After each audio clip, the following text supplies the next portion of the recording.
So, with the holiday season having been and gone, I sometimes like to think of the games that I used to play when I was a child. There are always the family classics such as Monopoly, Cluedo and Pictionary, and there was also that Christmas where the Wii was the biggest selling console, but let's be honest, for some of us gaming on a console wasn't something we did as a family. There were a lot of weird book-based games that you could also play, sometimes on your own and sometimes with others. They were the things like those weird D&D adventure games and hidden picture books, with the most popular being Where's Wally? Okay, so maybe that might not be correct in my assumption of it, but, you know, I was never allowed to play with popular things as a kid, and I was never allowed those books, so I am assuming that they were indeed popular. Also, I would like to say before we go anywhere, this drawing took way too long.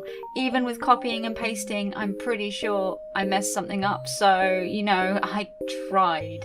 Those little minifigures were a pain in the backside, and so instead of critiquing my artwork, I'm going to get straight into this review. You've probably guessed by the start of this video that this is indeed a hidden object game. It's kind of like Where's Wally, but there's a lot more than just one person to find at any given moment. Sometimes you even have to find posters hidden in the background. It's super fun, like really super fun.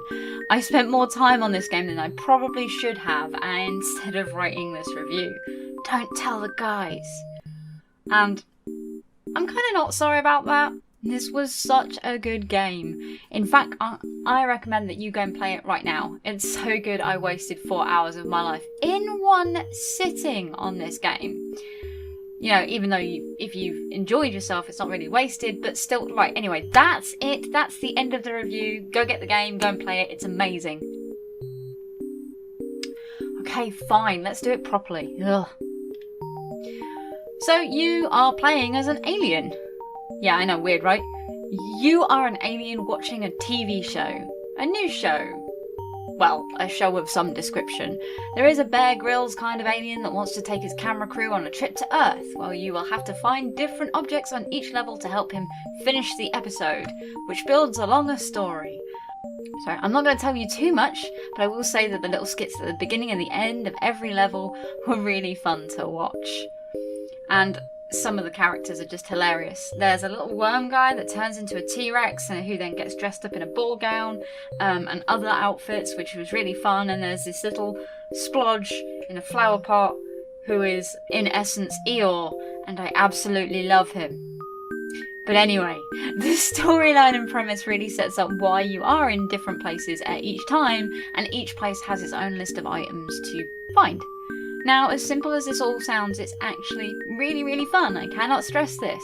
You see that little sandwich on the bottom corner of your screen, but you cannot find it anywhere? Or you can click around and find other objects to interact with. Open all the cupboards you can find. Open all the fridges too. Knock over those trash cans. Steal candy from a baby. Okay, so maybe you shouldn't steal candy from a baby, but, you know, you can take things out of the little figure's hands. And they do get really annoyed at you, which is super duper funny. The zoom feature is really useful in this game as well. Not something I would have honestly thought of when thinking of a hidden object game, but if you can't find something when you're super zoomed in, then zooming out sometimes really helps, even if it's really, really small.